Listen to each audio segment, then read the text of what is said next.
हम रूस की बोल्शेविक क्रांति के बारे में समझते हैं। क्या हुआ, कौन से ऐसे इवेंट हुए जिसमें रूस के बोल्शेविक क्रांति हुई। देखा जाए तो लेनिन की वापसी रूस में कैसे होती है। रूस जब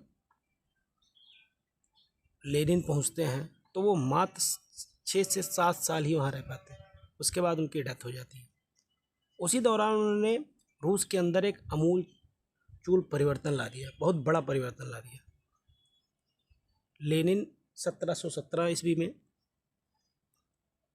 जर्मन सरकार की मदद से रूस पहुंचते हैं और नवंबर के मंथ में ही उन्होंने एक बड़ी क्रांति की, जिसे नवंबर क्रांति के नाम से जाना जाता है।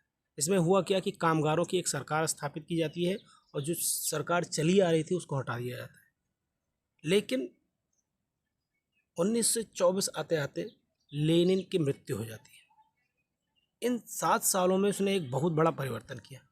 पहला तो उसने क्या किया कि मार्क्सवाद जो था, मार्क्सवादी एक लीडर था, बट उसने अपने लक्ष्यों को प्राप्त करने के लिए मार्क्सवाद का जो रियल ढांचा था उसमें कुछ ना कुछ बदलाव कर लिया।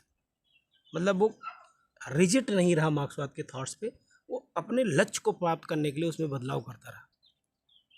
दूसरा जो जारशाही रूस था उसको बदल दिया इन्होंने, और उस ढांचे को बदलकर इन्होंने एक समाजवादी ढांचा बनाया, और जो शासन तंत्र था उसको भी इन्होंने परिवर्तित किया। जो जारशाही शासन तंत्र था उसको बदलकर समाजवादी ढांचे के संगठित करके एक नया राष्ट्र बनाया, और उस राष्ट्र में इन्होंने नई आर्थिक नीतियाँ लाई। जो राष्ट्र बना उसको जो नाम दिया गया वो सोवियत समाजवादी गणतंत्रों का संघ बोला गया। क्या बोला गया? सोवियत समाजवादी गणतंत्रों का संघ।